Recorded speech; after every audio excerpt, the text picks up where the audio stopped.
পশ্চিমবঙ্গের ভোট, আর পশ্চিমবঙ্গে দু দফায় ভোট হবে। 23 এপ্রিল এবং 29 এপ্রিল পশ্চিমবঙ্গে দু দফায় ভোট এবং 4 মে ফল ঘোষণা।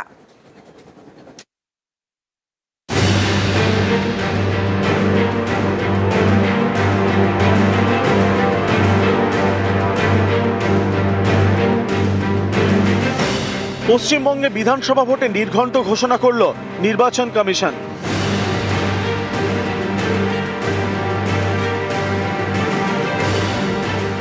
এবার রাজ্যে দু দফায় ভোট। প্রথম দফা 23 এপ্রিল বৃহস্পতিবার, দ্বিতীয় দফা 29 এপ্রিল বুধবার, গণনা 4 মে সোমবার। West Bengal, the 294 assembly constituencies, the polling shall be held in 2 phases. In the first phase 152 and the second phase 142.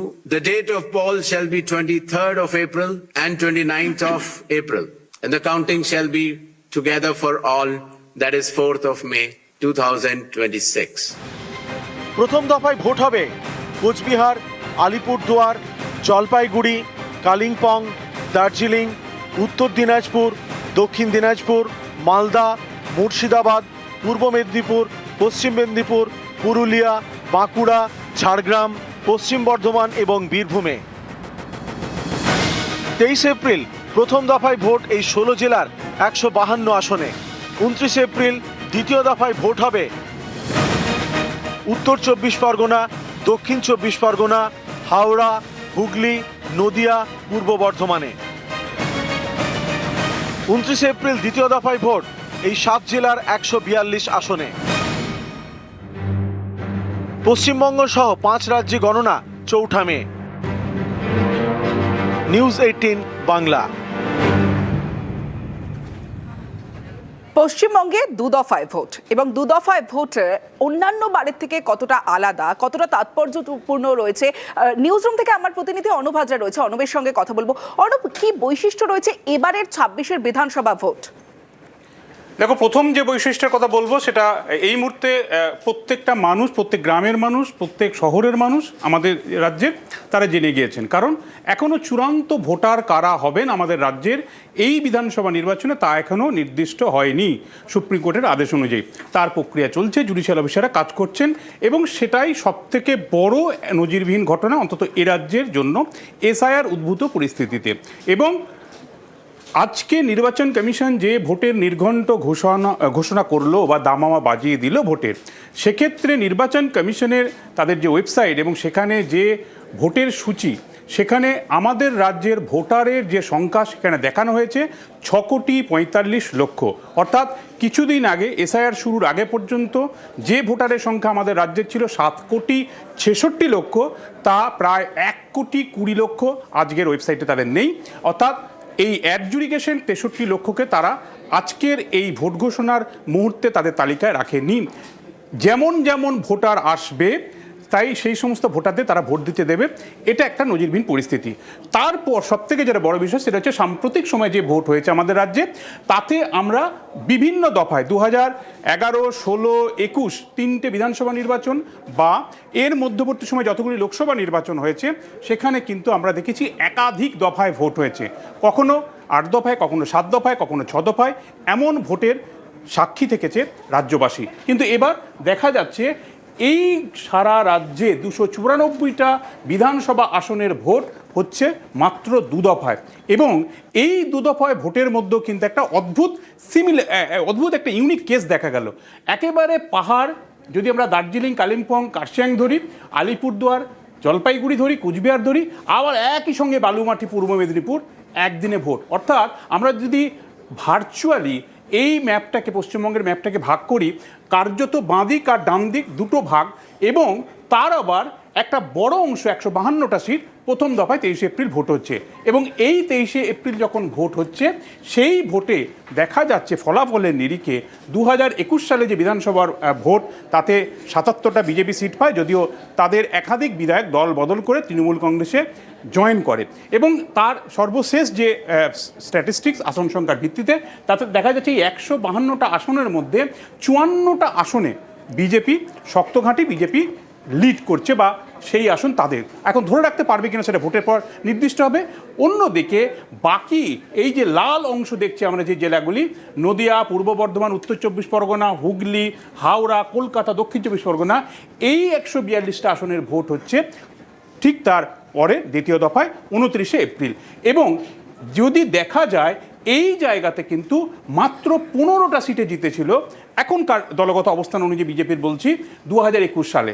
আবার যদি 2024 সালে সাধারণ নির্বাচন, লোকসভা নির্বাচনের কথা বলি, তাতেও দেখা যাচ্ছে প্রথম ফেজে যে 152টা বিধানসভা আসনে ভোট হবে তার মধ্যে 62টা আসনে বিধানসভার নিরিখে তারা এগিয়ে রয়েছে কারা? বিজেপি বা গেরুয়া শিবির। অর্থাৎ প্রথম দফায় যে 152টা আসনে ভোট হচ্ছে এই জায়গাতেই কিন্তু বিজেপির অন্তত কিছুটা হলেও শক্তি রয়েছে। সেটা পূর্ব মেদিনীপুর হতে পারে, লোকসভা নির্বাচনে লাস্ট এই 16টা আসনের মধ্যে 15টা আসন সেখানে বিজেপি এগিয়ে। আবার ঠিক উত্তরবঙ্গেও একই রকমভাবে তারা এগিয়ে রয়েছে। উল্লেখযোগ্যভাবে মালদা এবং মুর্শিদাবাদে একটা যে হিন্দুত্বের শান এবং কমিউনাল পলিটিক্স, সেই জায়গায় কিন্তু বিজেপি ভালো ফল করার ব্যাপারে এবারও আশাবাদী।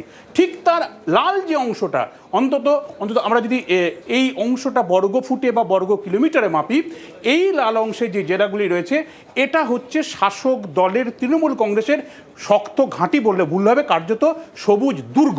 এবং এই উত্তর চব্বিশ পরগনার 33টা বিধানসভার আসন, কলকাতার 11টা, দক্ষিণ চব্বিশ পরগনার 31টা, এই 75টা সিট কার্যত এই পশ্চিমবঙ্গের বিধানসভা ভোটের ভাগ্য নির্ধারণ করে দেয়। কারণ এই 75টা সিটের দেখা গেছে অধিকাংশ সিট তৃণমূল কংগ্রেস জয়লাভ করেছে। শুধুমাত্র আমরা যদি নদিয়ার যে অংশটা মতুয়া গড় রয়েছে, একই সঙ্গে উত্তর চব্বিশ পরগনা বনগা ধরে যে অংশটা কিছুটা মতুয়া ভোট, যেখানে ডিসিশন মেকার, এই অংশটাতে বিজেপি কিছু ভোট থাকলেও বাকি অংশটা কিন্তু 75 সিটে কার্যত তৃণমূল কংগ্রেসই সেখানে একচেটিয়া এবং তাদের ভোটই সব থেকে বেশি, সংগঠনও মজবুত, বিজেপির সেই অর্থে কিছু নেই। কাজেই এই যে দ্বিতীয় দফার ভোট হবে সেটা তৃণমূল কংগ্রেসের যথেষ্ট শক্ত ঘাঁটি এবং এখান থেকে তারা সর্বোচ্চ আসন তুলবে, এ বিষয়ে কোনো সন্দেহ নেই। তৃতীয় যে বিষয়টা বলবো, এইবারের যে ভোট হচ্ছে এই ভোটে যে এই দফা কমানো হয়েছে, নির্বাচন কমিশন তারা যেভাবে প্রস্তুতি নিচ্ছে, এবারের ভোটে কিন্তু যদি 23 এপ্রিল ভোট হয়, তার যা মনোনয়ন দাখিলের দিন, তার আগের দিন পর্যন্ত যাদের নাম 63 লক্ষের মধ্যে যাদের অ্যাডজুডিকেশন থেকে আসবে, ভোটার লিস্টে আসবে, তাদেরকে ভোট দিতে দেওয়া হবে, বাকিদের দেওয়া হবে না। তাদের কি হবে সেই প্রশ্নগুলো কিন্তু থেকে যাচ্ছে। যদিও সুপ্রিম কোর্টে এসআইআর মামলা হয়েছে জানি, মুখ্যমন্ত্রী মমতা বন্দ্যোপাধ্যায় নিজে সওয়াল করেছেন, মামলায় নিজের ফেভারে জয় নিয়ে এসছেন, একটা নজিরবিহীন রায় এসছে, ঐতিহাসিক রায় এসছে। এরপরেও যদিও ভোট ঘোষণাকে ঘিরে বা এই অ্যাডজুডিকেশন কমপ্লিট করার বিষয়ে এখনও সুপ্রিম কোর্ট জানিয়েছে ভোটের আগের দিন পর্যন্ত সমস্ত ভোটারের নাম থাকবে, এমনটা সুপ্রিম কোর্ট পর্যবেক্ষণে জানিয়েছে।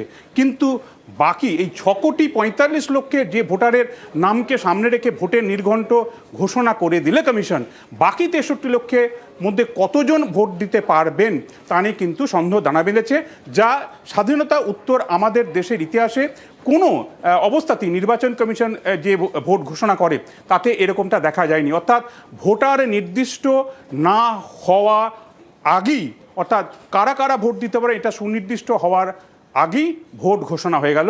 সেদিক থেকেও এটা অবশ্যই একটা বিশেষ পরিস্থিতির ভোট, একটা নজিরবিহীন পরিস্থিতির ভোট, তা বলার অপেক্ষা রাখে না। অর্ণব, সঙ্গে থাকো। 2 দফায় ভোট আর 2 দফায় ভোটকে স্বাগত। আশা করা যায় বাংলায় শান্তিপূর্ণ ভোট করাতে পারবে কমিশন। তার আগে ত্রুটিমুক্ত ভোটার তালিকা উপহার দিক কমিশন, মন্তব্য করেছেন বিজেপি রাজ্য সভাপতি শ্রমিক ভট্টাচার্য। হরিয়ানায় নির্বাচন হলো, বিহারে নির্বাচন হলো, দিল্লিতে নির্বাচন হলো। নির্বাচনের পরে জেসিবি মেশিন দিয়ে পরাজিত প্রার্থীর বাড়ি কেউ গুড়িয়ে দিয়েছে, কোনো মৃত্যুর সংবাদ আছে, কোনো বোমাবাজি হয়েছে। সুতরাং এটা পশ্চিমবঙ্গের ক্ষেত্রেও একটা লজ্জার বিষয় যে সব রাজ্যে 1 দফা, আমাদের এখানে 2 দফা। আমরা নির্বাচন কমিশনের উপরে আস্থা রাখছি। আমরা মনে করি তারা এখানে শান্তিপূর্ণ ভোট করাতে সক্ষম হবেন এবং তার আগে একটা ভেজাল মুক্ত, ত্রুটিমুক্ত ভোটার লিস্ট মানুষকে উপহার দেবেন। তৃণমূল কংগ্রেস সারা বছর মানুষের সঙ্গে থাকে, তৃণমূল কংগ্রেস তৈরি, প্রতিক্রিয়া দিয়েছেন তৃণমূল মুখপাত্র কুণাল ঘোষ। তৃণমূল কংগ্রেস সারা বছর উন্নয়ন এবং বাংলার মানুষের অধিকার রক্ষার যা কাজ করেন, আমরা একদিনেও তৈরি, ওদের যা ইচ্ছা আমরা তাতেই তৈরি, কারণ আমরা মানুষের সঙ্গে 12 মাস থাকি, শীত গ্রীষ্ম বর্ষা, বাংলায় মমতা বন্দ্যোপাধ্যায়ের সরকার ভরসা। আমরা প্রস্তুত। আগের বার ওনারা বলেছিলেন 8 দফায় ভোট করিয়েছিল, 8 দফা করোনার মধ্যে, হেরেছে। তো এবার 2 দফায়, 8 দফায় কমিয়েছিল 77, এবার 2 দফায় সেটাও কমে 27-এ দাঁড়াবে, তো হয়ে গেল। দফা নয়, অবাধ শান্তিপূর্ণ ভোটের পক্ষে সওয়াল মোহাম্মদ সেলিমের। আমরা চেয়েছি সরকারের দফার ভোট। আমরা বলেছি দফার ব্যাপার না, আমাদের কাছে হচ্ছে অবাধ, সুষ্ঠু, নিরপেক্ষ, শান্তিপূর্ণ ভোট হবে কিনা, ভোটার লিস্ট নির্ভুল হবে কিনা, জাত পাত ধর্ম বর্ণ ভাষা থেকে কারো ভোটাধিকার কেড়ে নেওয়া যাবে না।